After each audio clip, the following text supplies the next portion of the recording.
अस्सलाम वालेकुम दोस्तों, ड्रामा सीरियल दो किनारे की आने वाली के साथ बहुत दिलचस्प होती जा रही है। दुर्रे शिवा जो एक लालची और खुदगर्ज औरत है, जब वो देखती है कि उसका हस्बैंड अपनी तमाम जायदाद में से अपने बहन भाइयों को भी हिस्सा देने वाला है तो वो बड़ा परेशान होती है। पहले तो वो बहुत लड़ती है अपने हस्बैंड से।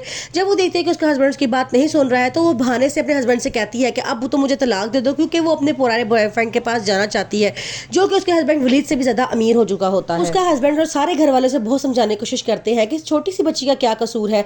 आगे से वो कहती है कि ये बच्ची बीमार है और मुझे बीमार बच्ची नहीं चाहिए, मैं इस बीमारी से तंग आ चुकी हूँ, मेरा हस्बैंड भी बीमार है। ये कह के वो गुस्से में वहां चली जाती है और तलाकनामे पर साइन करवा लेती है। जब वो घर छोड़ के निकलती है तो वहाँ वो शहीर को फ़ोन करती है। शहीर कहता है कि मैं मुल्क में तो नहीं हूँ, मैं मुल्क से बाहर हूँ, लेकिन मैं तुम्हारे रहने का बंदोबस्त कर सकता हूँ। वो उसे एक जगह पे कमरा देता है और कहता है कि तुम वहाँ फ़िलहाल रहना शुरू कर दो। दूसरी तरफ वलीद जो हमेशा उदास रहना शुरू हो जाता है, उसके बहन भाई कहते हैं क्यों ना हम अपने भाई की शादी करवा दें, क्योंकि दुर्रे शवार जो उसे जख्म दे के गई है वो काफ़ी अरसे बाद भी नहीं ख़त्म होने वाला। इसलिए हम कोशिश करते हैं कि भाई की कहीं शादी करवाए ताकि उनकी बेटी को संभालने वाला भी कोई आ जाए। दुर्रे शिवा की मामा और भाई को जब सारी हकीकत का पता चलता है तो वो बहुत शर्मिंदा होते हैं। वो कहते हैं कि इससे तो हमें किसी को मुंह दिखाने के काबिल नहीं छोड़ा। मुझे आके उसके आगे की ज़िंदगी का सोच के होल उठते हैं कि पता नहीं वो अपनी ज़िंदगी का क्या फैसला करती है।